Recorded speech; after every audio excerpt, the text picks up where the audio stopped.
Hello बच्चों।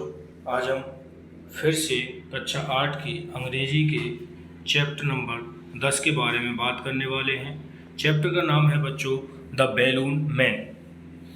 तो बच्चों, हम पहले की तरह इस चैप्टर के भी सभी क्वेश्चनों को अच्छी तरीके से समझेंगे और सोल्व करेंगे। तो चलिए चलते हैं। पहला क्वेश्चन है बच्चों हमारा, who comes on market days. बच्चों, इस चैप्टर में क्या है कि एक बैलून मैन मतलब गुब्बारे वाले के बारे में चैप्टर दिया गया है कि वो बाजार में जाता है और रंग बिरंगे गुब्बारों को पकड़कर बेचता है। तो बच्चों, पहला क्वेश्चन है who comes on market days. तो वहाँ पर बाजार के दिनों में कौन जाता है? कौन जाता है बच्चों? बैलून मैन के बारे में बात कर रहे हैं, तो आंसर क्या हो जाएगा बच्चों? A balloon man. अगला क्वेश्चन है बच्चों, where does the balloon man stay. जो बैलून मैन है वो कहाँ पर खड़ा होता है? तो बच्चों, बैलून मैन मार्केट स्क्वायर में जाकर के क्या होता है? खड़ा होता है, जहाँ पर बैलून को बेचता है। अगला क्वेश्चन है, what does the balloon man hold. Balloon man क्या पकड़ के रखता है? तो बच्चों, गुब्बारे वाला है तो क्या पकड़ के रखेगा? गुब्बारे, बैलून्स। बैलून्स आंसर हो जाएगा। आगे फिर हम बात कर लेते हैं, how are the balloons tied together. तो बच्चों, जो बैलून मैन है, जो गुब्बारे वाला है, वो गुब्बारों को किस तरीके से पकड़ के रखता है? तो बच्चों, सभी गुब्बारों में धागा बंधा हुआ होता है और सभी गुब्बारे एक साथ वो गुब्बारे वाला क्या है? पकड़े हुए रहता है। तो हमारा आंसर हो जाएगा all balloons Tide together with a sting. सभी बैलून एक साथ पकड़े हुए होते हैं किसके द्वारा बच्चों? स्टिंग। स्टिंग मतलब धागे के द्वारा। ओके बच्चों, समझ में आ रहा होगा अच्छे से। चलिए अगले क्वेश्चन पर चलते हैं। क्वेश्चन नंबर 5 है, right the rhyming words for the following. जैसा कि बच्चों आप जानते हो कि राइमिंग वर्ड ऐसे शब्द होते हैं जिनकी एक जैसी आवाज निकलती है।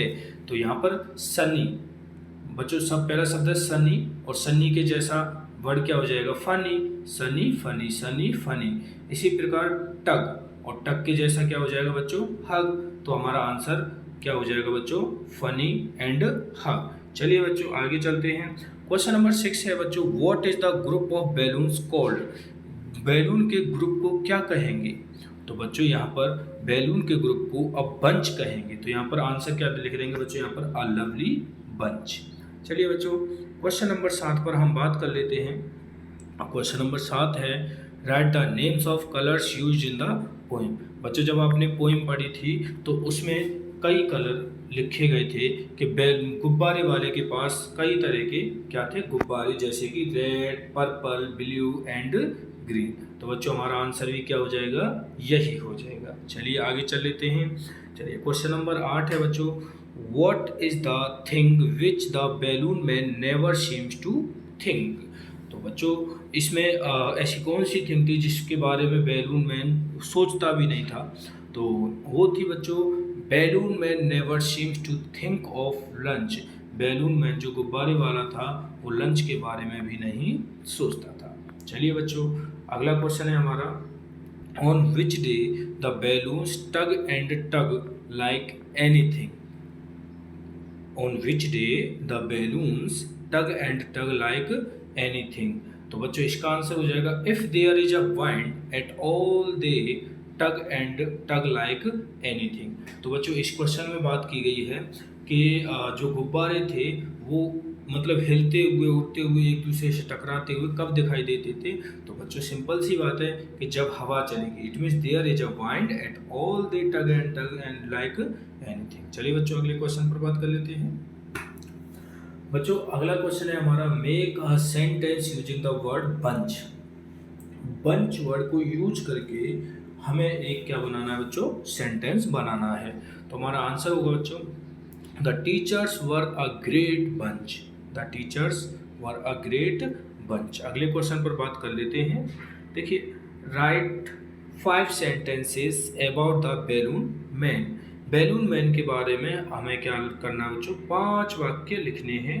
जैसे कि पहला हो जाएगा, ही always comes on market days. वह हमेशा बाजार के दिनों में आता था। दूसरा हो जाएगा, he hold balloons are lovely bunch. और वह एक जो बैलून्स थे उनको बड़े प्यारे से ग्रुप में पकड़ के रखता था। इसे ही अगला है, he stage in the market square. वह हमेशा मार्केट स्क्वायर में खड़ा होता था। और फोर्थ पॉइंट है बच्चों, he never seems to think of lunch, वह कभी लंच के बारे में नहीं सोचता था। और फिफ्थ हो जाएगा, he has the red purple blue and green balloons, और उसके पास लाल नीला हरा जैसे कई गुब्बारे होते थे। ठीक है बच्चों, अगला है हमारा right any 5 lines of the poem the balloon man. यहाँ पर क्या बात की गई है बच्चों कि जो बैलून मैन पोएम है उसकी कोई 5 लाइनें हमें लिखनी है। तो ही ऑलवेज, जैसे कि मैंने यहाँ पर लिख दिया है, he always comes on market days and hold the balloons a lovely bunch and in the market square he stays and never seems to think of lunch. तो बच्चों यहाँ पर हमारा चैप्टर फिनिश होता है। आशा करता हूँ कि अच्छी तरीके से समझ में आया होगा। धन्यवाद बच्चों।